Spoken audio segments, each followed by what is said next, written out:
multi time frame atau single time frame? Mana yang lebih bagus? Yuk kita bahas sekarang. Di video ini kita akan bahas bagaimana menggunakan multi time frame yang benar untuk entry point yang jauh lebih bijak. Dan juga bahayanya ketika diterapkan oleh seorang pemula.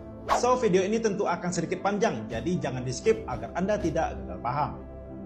Simpelnya, Anda harus pahami dulu konsep awal terbentuknya sebuah candle, terutama di multi time frame. Kita ambil contoh di time frame H4 dan H1.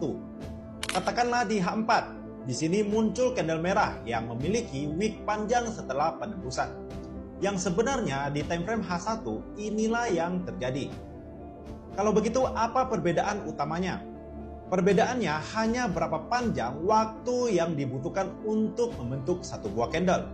H1 berarti satu candle terbentuk dalam 1 jam. Sedangkan H4 satu candlenya terbentuk dalam waktu 4 jam.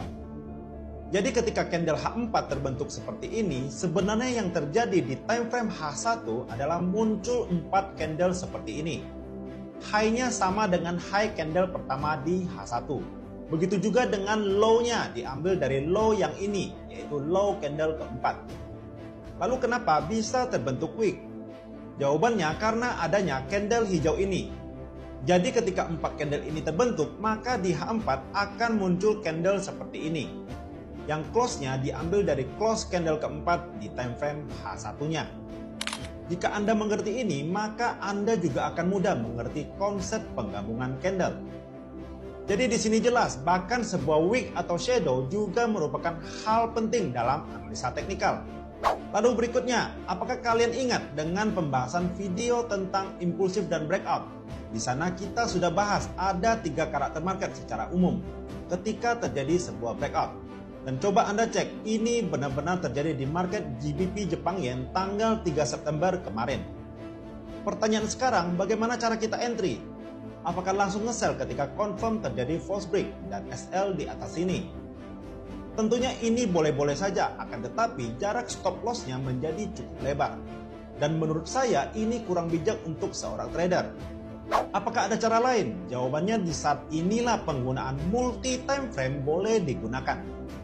Yang jika diturunkan ke time frame H1, maka akan terlihat jelas gerakan candle-candlenya.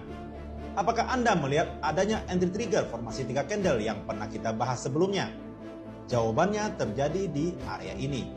Entry sell terbaik ketika membentuk formasi 3 candle sehingga stop loss-nya cukup di atas sini.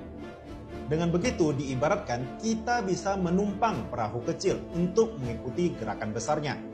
Yang padahal jika kita tetap di time frame H4, tidak terlihat adanya entry trigger formasi 3 candle.